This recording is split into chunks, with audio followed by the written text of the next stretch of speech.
Baik, assalamualaikum warahmatullahi wabarakatuh. Waalaikumsalam warahmatullahi wabarakatuh. Ya, bagaimana kabarnya teman-teman semua di sini? Oke, sebelum kita memulai pada kegiatan kita hari ini, tentunya atau baiknya mari kita bersama-sama melafazkan lafaz basmalah. Bismillahirrahmanirrahim. Baik, saudara-saudara sekalian, masih berhubungan seperti materi yang minggu lalu sudah kita bahas bersama mengenai percaya diri. Kali ini, pada kesempatan kali ini, kita akan kembali mengulas tentang percaya diri atau sesuatu tentang pribadi kita yang akan mengambil topik bahwa membentuk mekanisme pertahanan diri.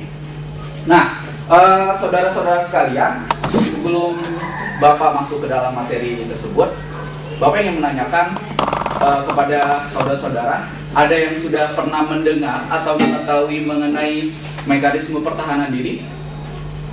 Silakan. Belum?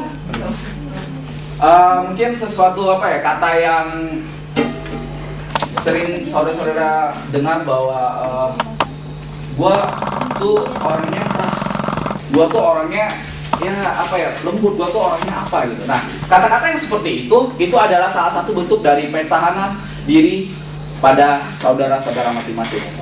Nah, kita ada sebuah persepsi terlebih dahulu, sebuah cerita, yaitu mengenai salah satu kelas terdapat beberapa perilaku yang menyebabkan gangguan keharmonisan kelas dari beberapa anak-anak. Nah, seperti apa itu? Yang pertama, ini ada slide-nya kurang bagus ya. Oke, nggak apa-apa. Di sini ada seorang anak wanita, seorang murid wanita, dia centil. Sebentar-sebentar berdandan, sebentar-sebentar perilaku wanita yang centil seperti apa gitu. Nah, ada juga yang seperti ini. Seorang laki-laki yang kutu buku, egois atau yang lainnya. Ada juga yang seperti ini, yang mengaku preman kampus, perilakunya seperti itu. Ada juga yang seperti ini, yang suka mencoret-coret tembok atau coret-coret bangku atau yang lainnya. Nah, ada juga yang cerewet, biasanya yang perempuan ya. Tapi mudah-mudahan tidak di sini tidak. Oke. Nah, dari semua hal-hal yang sudah ada di depan, ini berkenaan bahwa adanya sebuah perilaku yang kadang-kala tidak disadari oleh kita sebagai individu, bahwa perilaku tersebut itu sebenarnya tidak jelek, tapi perilaku tersebut itu yang baik sebenarnya. Nah, guru bimbingan konseling pada sekolah tersebut menjelaskan bahwa sikap mereka yang seperti itu adalah salah satu bentuk dari mekanisme pertahanan diri, dan bukan semata-mata adalah sebuah sikap yang tidak baik di luar dari bakat mereka. Kadang-kala hal seperti itu terjadi. Yang di belakang baru datang, siapa namanya? Namanya Romo, Pak. Nama Romo seperti ini, ya. Bisa Bapak lanjutkan? Oke.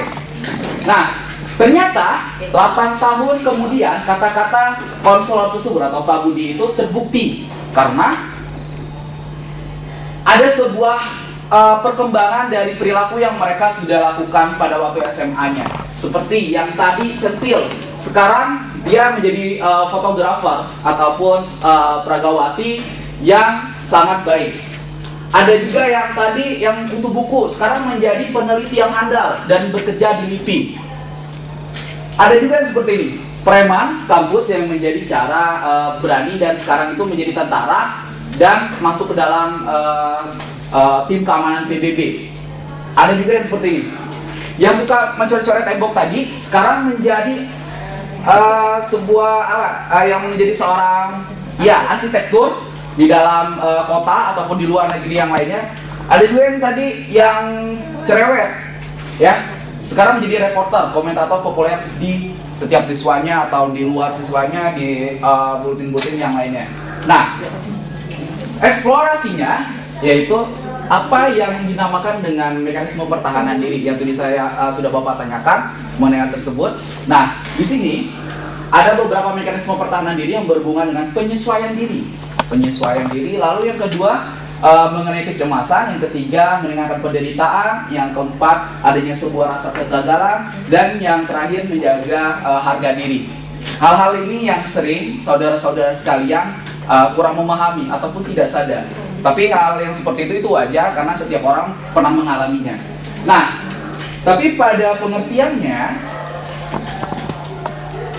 yaitu mekanisme pertahanan ini adalah suatu bentuk penyesuaian diri untuk melindungi dirinya dari sebuah kecemasan, meringankan penderitaan saat mengalami kegagalan, dan untuk menjaga harga dirinya. Jadi mekanisme pertahanan diri ini sering saudara-saudara terapkan ataupun tidak sadar keluar dari diri saudara di saat saudara-saudara pernah mengalami sebuah rasa kegagalan, sebuah rasa penyesalan, atau yang anak muda sekarang bilang galau. Nah, mekanisme pertahanan diri ini sering muncul secara tidak sadar. Nah, Bapak ingin tanyakan pada satu orang yang di sini, Roma Surtini. Iya, tadi telat ya? Iya, Pak. Iya, tapi nggak apa-apa. Nah, Bapak ingin tanyakan dengan Roma Surtini. Menurut Roma Surtini, sifat apa yang menurut Roma Surtini itu adalah sifat yang baik pada diri Roma? Apa ya, Pak ya? Apa sesuatu Jelek yang banyak, Pak. banyak, satu aja yang luar biasa gitu yang ada dalam diri Roma? Mungkin ini ya Rama, Pak. Rama, oke, bagus. Bagus, Rama adalah salah satu bagian dari sifat kita. Sama, sifat kita. Dan Bapak ingin tanyakan lagi dengan, Saudara Tio ya? Iya, Saudara Tio. Menurut Saudara Tio, apa yang ada di dalam diri Saudara Tio yang menjadi sebuah sifat yang baik? Friendly. Bagus sekali, friendly. Tadi yang sudah disebutkan oleh teman-teman saudara sekalian bahwa itu adalah sifat-sifat yang positif yang kadang-kala tidak disadari. Tetapi karena kita semua di sini yakin bahwa potensi yang kita punya itu mengantarkan kita ke dalam sebuah aplikasi yang baik. Nah, mekanisme pertahanan diri itu positif atau negatif? Pertanyaan seperti itu. Kadang-kala kita menemukan beberapa teman kita yang mempunyai mekanisme pertahanan diri yang negatif. Misalkan dia orangnya sombong ya, ataupun orangnya itu tidak bisa berteman dengan yang lain, atau yang sering menyalahkan orang lain. Nah, itu adalah bagian-bagian dari mekanisme diri yang negatif. Nah, macam-macamnya seperti apa? Di sini ada identifikasi, ada simbolik, ada introjeksi, ada sublimasi.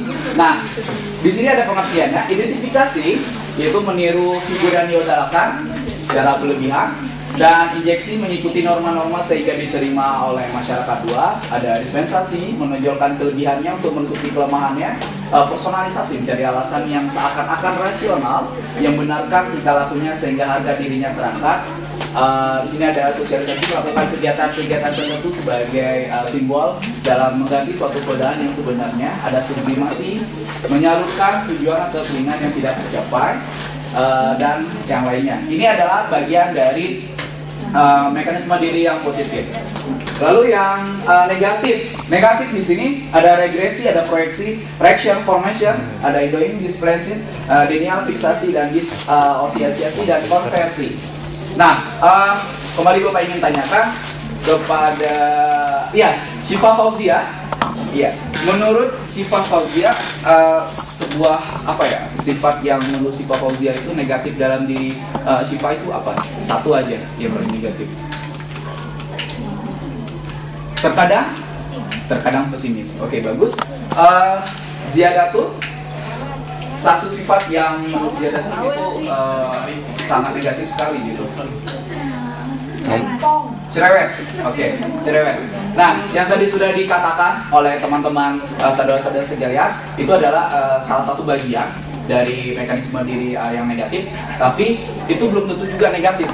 Jadi apa yang kita pikirkan, apa yang kita rasakan, itu belum tentu negatif dari apa yang akan kita terapkan nanti. Nah, karena hampir setiap orang pernah melakukan mekanisme pertahanan diri. Hal ini biasanya dilakukan karena alasan apa dan untuk tujuan apa. Oke, Bapak ingin tanyakan kembali dengan Saudara Tri Rahayu. Menurut Saudara, orang melakukan mekanisme pertahanan diri itu kenapa?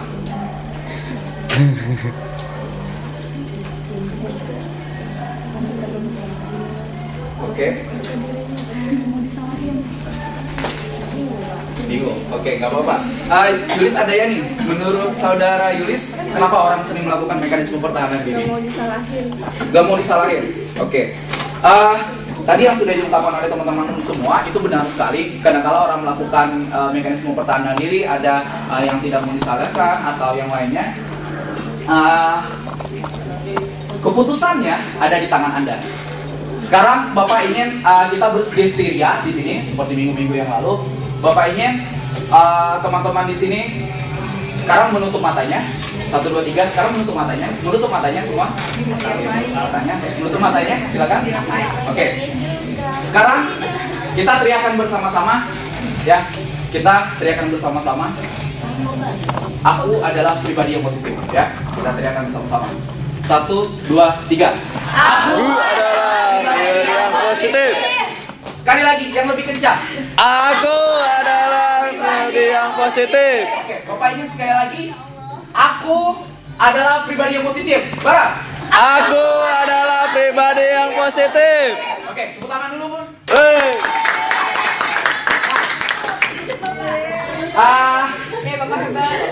Di sini ada elaborationnya, yaitu carilah makna lagu di bawah ini bila dikaitkan dengan self defense atau self defense mechanism atau mekanisme pertahanan diri. Uraikan penafsiranmu dalam sebuah paragraf.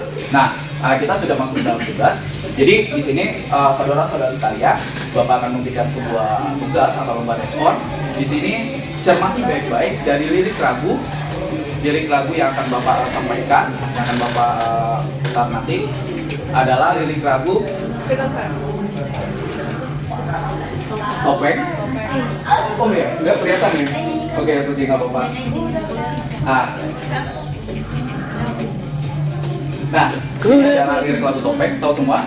Ya, tahu. Ya, lanjut. Tahu, Pak. Nah, tugas saudara-saudara sekalian nanti di rumah, cermati baik-baik, analisiskan dari lirik Topeng.